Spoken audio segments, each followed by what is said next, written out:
अवतीभोवती असणाऱ्या अद्भुत गोष्टींकडे पहा.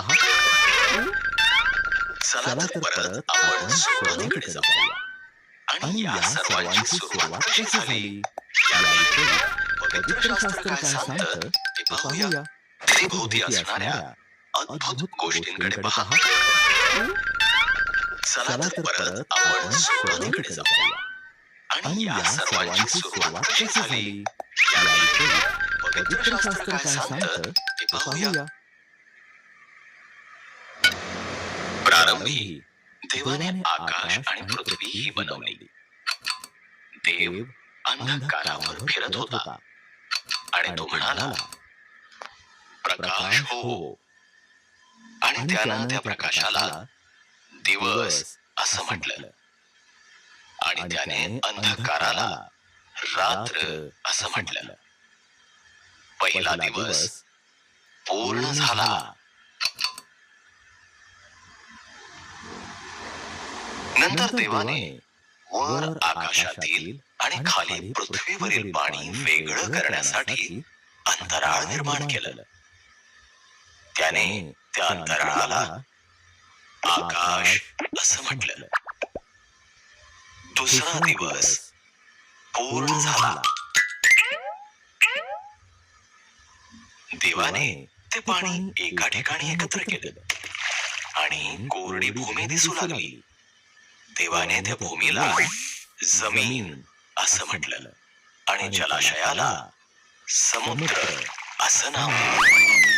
आणि मग त्यानं वनस्पती म्हणजे गवत, धान्य आणि वृक्ष ही निर्माण केली. तिसरा दिवस पूर्ण झाला.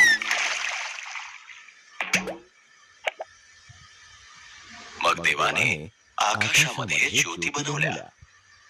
त्याने दिवसासाठी सूर्य, रात्रीसाठी चंद्र व सर्व तारे निर्माण केले. चौथा दिवस पूर्ण झाला. नंतर देवाने प्राणी बनवले. त्याने पाळीव प्राणी, जंगली प्राणी आणि जमिनीवर सरपटणारे प्राणी बनवले. मग देव म्हणाला, आता फक्त एकच गोष्ट बनवायची आहे. ती सर्व निर्मितीपेक्षा विशेष आहे. नंतर देवाने प्राणी बनवले. त्याने पाळीव प्राणी, जंगली प्राणी आणि जमिनीवर सरपटणारे प्राणी बनवले. मग देव म्हणाला, आता फक्त एकच गोष्ट बनवायची आहे. ती सर्व निर्मितीपेक्षा विशेष आहे. म्हणून देवानं स्वतःच्या प्रतिरूपात स्त्री व पुरुष बनवले. म्हणाला, तुम्ही मुलांना जन्म द्या, या जगाचा ताबा घ्या, मासे, पक्षी आणि प्राणी यांची काळजी घ्या. हा 6वा दिवस पूर्ण झाला. नंतर देवाने स्वतः बनवलेल्या सर्व गोष्टींकडे पाहिले. तो म्हणाला, हे फारच छान आहे. असं म्हणून त्यानं 7व्या दिवशी विश्रांती घेतली आणि तो दिवस विशेष ठरवला. हा 7वा दिवस पूर्ण झाला.